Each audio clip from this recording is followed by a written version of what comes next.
Guys, सो ये हमारा fourth video है सब्जेक्ट वर्ब अग्रीमेंट का। जैसे कि हम अपने पिछले वीडियोस में बात करते हुए आ रहे हैं कि जब भी दो नाउन्स, हमारा क्वेश्चन सब्जेक्ट वर्ब का डिफिकल्ट कब होता है, जब भी दो नाउन्स किसी एक वर्ड या कंजंक्शन से जुड़ते हैं तो हमारे को पढ़ना पड़ता है कि फोकस कौन से वाले पे है और फिर हमें सिंगुलर और प्लूरल देखना होता है। अभी तक हम वीडियोज़ में बट, ऑफ, एंड इस तरीके के कुछ वर्ड्स कर चुके हैं। आज हम जिस वर्ड्स की बात करेंगे ये आप लोगों को याद भी करने पड़ेंगे। आइडियली अगर आप लोग इंग्लिश, आपको लगता है हम ढंग से समझते हैं या जैसे जैसे आप रीडिंग करते हैं आपकी इंग्लिश की अंडरस्टैंडिंग बढ़ती जाती है, आपको क्वेश्चन पढ़ के समझ में आता है कि बात किसकी हो रही है। फॉर एग्जाम्पल आज हम दो लिस्ट्स की बात करेंगे। पहली लिस्ट ऑफ वर्ड्स वो होंगे जो कि फर्स्ट सब्जेक्ट पे फोकस करेंगे। अभी आपकी स्क्रीन पे लिस्ट भी आ जाएगी, right, after we have discussed it, and आप उसका स्क्रीनशॉट लेके उसको याद भी कर सकते हैं। एंड उसके बाद हम सेकेंड लिस्ट की बात करेंगे जो नियरेस्ट सब्जेक्ट पे काम करता है। बट याद करने से ज़्यादा अच्छा है, एज आई ऑलवेज से, आप लॉजिक समझो, क्वेश्चन को समझो और रटने के बजाय आप देखो कि फोकस किस पे है। फॉर एग्जाम्पल अलॉन्ग विद, अब आप लोगों को जो मैं लिस्ट दूंगा बहुत सारे टीचर्स रटवा देते हैं कि अलॉन्ग विद का फोकस हमेशा फर्स्ट सब्जेक्ट पे होता है। अगर मैं यहाँ पे लिख दूं Rahul along with his friends, right, Rahul along with his friends. अब अगर आप लोगों ने याद कर लिया अलॉन्ग विद और आपको एग्जाम में याद आ भी गया तो आपका क्वेश्चन ठीक हो जाएगा कि अलॉन्ग विद है तो फोकस राहुल पे होना चाहिए, आगे आना चाहिए सिंगुलर, मतलब इज, वॉज, हैज़। लेकिन अगर हम एक बार को मान लेते हैं कि मुझे याद नहीं है, अब मैं क्वेश्चन पढ़ता हूँ, अब मैं देखता हूँ कि इन दोनों में ज़्यादा ज़रूरी कौन सा है, इंपॉर्टेंस किस पे है।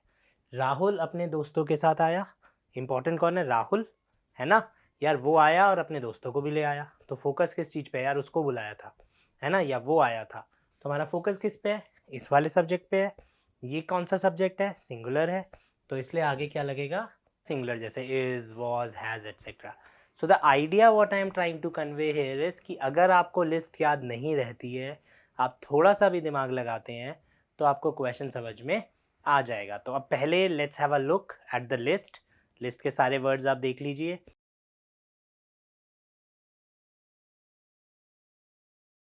सो आई होप आप लोगों ने लिस्ट का स्क्रीनशॉट ले लिया होगा। अब उसको थोड़ा सा समझ लेते हैं। उस लिस्ट में जो सबसे पहला वर्ड है वही बस एक इंपॉर्टेंट वर्ड है, as well as, right. Why, because as well as अकेला ऐसा वर्ड है जो दोनों पे बराबर फोकस लाता है, राहुल एज वेल एज अंकित, राहुल भी और अंकित भी एंड की तरह काम करता है। बट जैसे मैंने अपने पिछले वीडियो में बोला था, एंड के अलावा there is no other word, no other conjunction जो दोनों पे फोकस कर सकता हो, ठीक है। तो आइडियली एज वेल एज अगर मैं आइडियली यहाँ पे Rahul as well as is friends लिखता हूँ या Rahul as well as Ankit लिखता हूँ तो 1+1 2 होना चाहिए। लेकिन एज वेल एज उस कैटेगरी में नहीं आएगा, उस कैटेगरी में केवल एक वर्ड आता है, दैट इज एंड। यहाँ पे एज वेल एज फोकस करेगा राहुल पे, राहुल सिंगुलर है तो आगे क्या लगेगा, अगर एग्जामिनर ने आर लिख दिया तो आप इसको गलत कराएंगे, वर्ड लिख दिया तो आप इसको गलत कराएंगे, इज और वॉज लिख दिया तो आप इसको ठीक कर देंगे, right. So as well as अकेला ऐसा वर्ड है जो आपको रट लेना है कि भाई फर्स्ट सब्जेक्ट। उसके अलावा आप बाकी जितने भी वर्ड देखेंगे, अलॉन्ग विद, बिसाइड, एक्सेप्ट, आप दिमाग से पढ़ेंगे, ढंग से पढ़ेंगे तो आपको समझ में आ जाएगा कि इन सारे वर्ड्स का जो फोकस है वो फर्स्ट सब्जेक्ट पे है, वो फर्स्ट सब्जेक्ट को इम्पॉर्टेंट बना रहा है। तो क्योंकि फर्स्ट सब्जेक्ट ज़्यादा इंपॉर्टेंट है तो हमारा हेल्पिंग वर्ब फर्स्ट सब्जेक्ट के हिसाब से लग रहा है। सो चॉइस आपकी है, आप याद करना चाहते हैं तो सारे वर्ड्स याद करके जाइए। अगर आप एक दो बार सेंटेंस पढ़ के देखिए, आपको सेंटेंस पढ़ते ही समझ में आ जाएगा फोकस किस पे है, आपका क्वेश्चन आराम से सॉल्व हो ही जाएगा। So this was about the first list जो कि बात करती है फोकस ऑन फर्स्ट सब्जेक्ट। एक बार दो सेंटेंसेस और देख लेते हैं। So Rahul as well as his friends, अब एज वेल एज का फोकस किस पे होता है, फर्स्ट सब्जेक्ट पे। एज वेल एज हो गया, अलॉन्ग विद हो गया, जितने भी वर्ड्स हमने इस लिस्ट में देखे हैं, ठीक है, तो हमारा सब्जेक्ट फोकस होता है फर्स्ट सब्जेक्ट पे।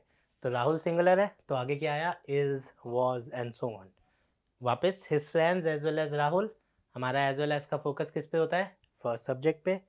प्लूरल है तो आगे क्या लग गया, आर, ठीक है। तो दोनों ठीक हैं, गलत कोई भी नहीं है। तो फर्स्ट सब्जेक्ट के हिसाब से हेल्पिंग वर्ब लगेगा, ठीक है। इज, वॉज, हैज, डज और वर्ब में एस, प्लेज, ईट्स, ये होते हैं singular. Are, were, have, do and verb without s, play, go, come, ये होते हैं प्लूरल। एक बार मैं वर्ड सारे पढ़ दे रहा हूँ सो दैट आपको लिस्ट समझ में आ जाए। स्क्रीनशॉट आपने ले ही लिया होगा। सो जो वर्ड्स आते हैं मैं एक बार आपको रीड आउट कर दे रहा हूँ। सो मेरे पास लिस्ट रखी हुई है। So the words that agree with first subject are as well as, with, along with, together with. तो विद के सारे वर्ड्स जो हैं वो इस वाली लिस्ट में आ जाएंगे। With, along with, together with कुछ भी आया तो आपका फोकस हो गया फर्स्ट सब्जेक्ट पे।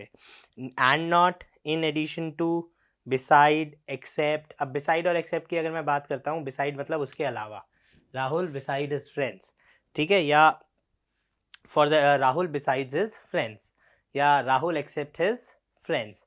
सो राहुल आया, उसके दोस्त नहीं आए, तो ऑटोमेटिकली फोकस फर्स्ट सब्जेक्ट पे है, तो याद करने की इतनी ज़्यादा ज़रूरत है नहीं अगर आप सेंटेंस समझ पा रहे हैं, ठीक है। इसके बाद accompanied by, like, unlike, etcetera. तो इस तरीके के वर्ड्स हैं जो आपने पढ़ भी लिए हैं, स्क्रीनशॉट भी ले लिया, ये सब अग्री करते हैं फर्स्ट सब्जेक्ट से।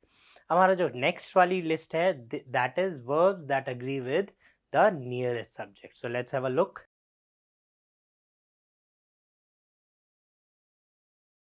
राइट, सो बहुत कम वर्ड्स थे, either or, neither nor, not only but also, or and nor, केवल 5 शब्द हैं। और अगर नॉर और को आप आइदर नॉर, नाइदर नॉर से याद कर सकते हैं तो केवल 3 शब्द है, ठीक है। तो what we can do is, इस लिस्ट को मैं ना भी याद करके जाऊं, ये लिस्ट मुझे याद है, इस लिस्ट के अलावा एंड जो है वो दोनों को जोड़ सकता है, बाकी सारे वर्ड जो होते हैं वो फर्स्ट सब्जेक्ट पे फोकस करते हैं। तो अगर आपको क्वेश्चन नहीं भी समझ में आ रहा हो, तुक्का मारना है तो इस तरीके से मारेंगे, समझ में आ रहा है तो बहुत अच्छी बात है, राइट। अब हम नियरेस्ट सब्जेक्ट की बात करते हैं, तो मैं इसमें एग्जाम्पल लूंगा और नॉर का। सो गाइस, राहुल और his friends, Rahul nor his friends, ठीक है। तो अब इन दोनों में डिफरेंस क्या है, राहुल या उसके दोस्त, ना राहुल ना उसके दोस्त। अब ये वाली लिस्ट क्या कहती है, आप जहां हेल्पिंग वर्ब लगाएंगे उसके साथ जो शब्द है उसके हिसाब से लगाएंगे। तो अगर मुझे यहाँ पे हेल्पिंग वर्ब लगाना है तो राहुल के पास है तो आएगा सिंगुलर।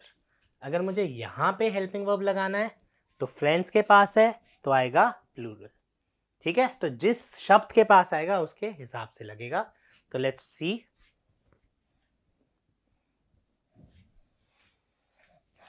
सो गाइस, जैसे आप देख सकते हैं यहाँ पे मैंने इज यहाँ लगाना था, यहाँ पे राहुल है, तो मेरा सेंटेंस क्या बना, इज राहुल और हिज फ्रेंड्स प्लेइंग।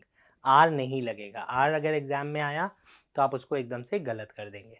वेराज अगर मैं नीचे वाले की बात करता हूँ, राहुल और हिज फ्रेंड्स आर प्लेइंग, क्योंकि फ्रेंड्स के पास लगना था, फ्रेंड्स के पास लगना था तो आर लग गया, ठीक है गाइज। आई होप ये दोनों लिस्ट आपको समझ में आ गई होंगी।